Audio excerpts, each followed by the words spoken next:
madaxweynaha Mareykanka Joe Biden iyo ninka hayaan waa madaxweynihii hore Mareykanka Donald Trump ayaa khamiistii aaday labada dhinac ee xadka 1200 mayl ee kala qaybiya gobolka Texas ee dalka Mareykanka iyo dalka dariska ee Mexico.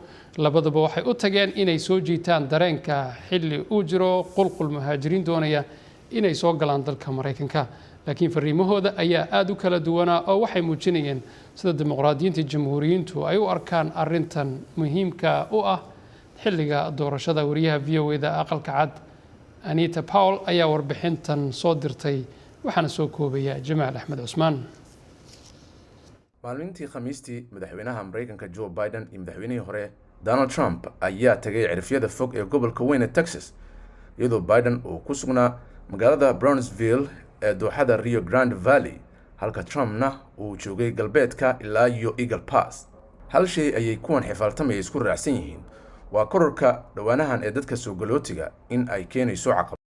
gudaha Brownsville, Biden waxa uu ku nuxnuxsaday sharciga socdaalka ee aqalka jamhuurigu ay iska caabinayaan oo ay diidayaan.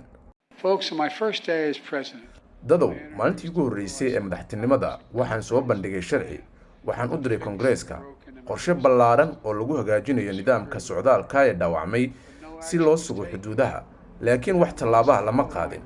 kadib bilo, kooxdaydu waxay bilaabeen gorgortan dhab ah oo koox laba geesood ah oo senataro dimuqraadiyiin iyo jamhuuriyiin muxaafid ah iyo dimuqraadiyiinta horsocodka waxay natiijadoodu noqotay hindise sharciyeed. waa qaybtii ugu adkeyd ee dib u habeynta amniga xuduudaha ee aan abid ku aragno waddankan. Trumpna waxa uu xaaladdu ku tilmaamay mid dagaal, isagoo sheegay in siyaasadaha Biden ay u ogolaadeen kumanaan muhaajiriin ah oo uu ku eedeeyay inay dembiyo galeen inay waddanka soo galaan. Kani waa duulaankii Joe Biden. Kani waa duulaanka Biden oo ah 3 sane la soo dhaafay.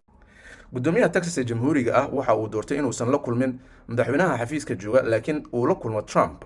waxa uu wacd ku maray inuu sii wadi doono tallaabooyinka xakamaynta xuduudaha ee gobolka, kaasoo kiciyay dagaallo sharci ah oo la galo Washington.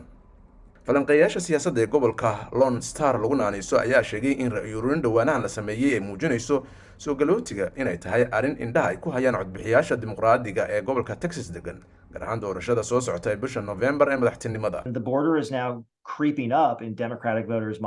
arrinta xuduudaha hadda waxay sii gelaysaa maskaxda codbixiyaasha dimuqraadiga.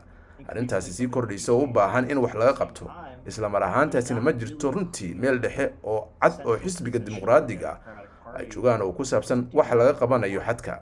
tallaabo naadir ah, Biden wuxuu la xiriiray Trump si uu booqashadiisa ugu soo gabagabeeyo meel dhexe.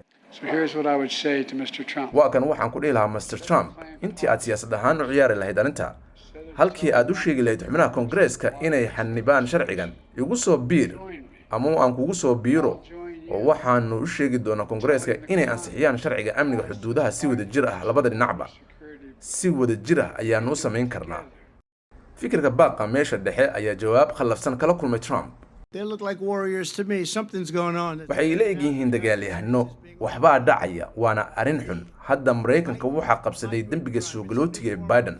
waa nooc cusub oo xadgudub xun ah oo dalkeena lagu soo qaaday, waana dembiga soo galootiga. laakiin Blank waxa uu sheegay in fikradda Trump ee dembiyada soo galootiga aysan ahayn wax salah oo dhab ah, iyadoo daraasaadka akademiyadeed ee sumcadda leh ay muujinayaan in xitaa muhaajiriinta aan sharciyeysnayn ee ay galaan dembiyo ka hooseeya tiro ahaan kuwa muwaadiniinta Mareykanka. Donald Trump waxa uu sheegay hadallo lagu sifeyn karayo kuwo kala duwan, sida qof asalow ah ama xaaladaha qaarkood lagu sifeyn karayo cunsuri. haddaba in tahriibka iyo dembiyada la isku xiro waa arrin runtii keenaysa laba arrimood oo waaweyn oo xisbiga jamhuuriga ah.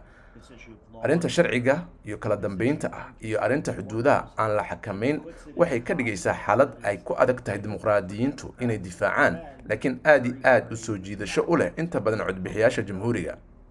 dadka Texas oo ah gobol aqlabiyad tiro badan leh iyo kuwa laga tirada badan yahay intuba, ayaa tani waxay ku keenaysaa su'aasha ah sheekadee ayay dadku dooran doonaan.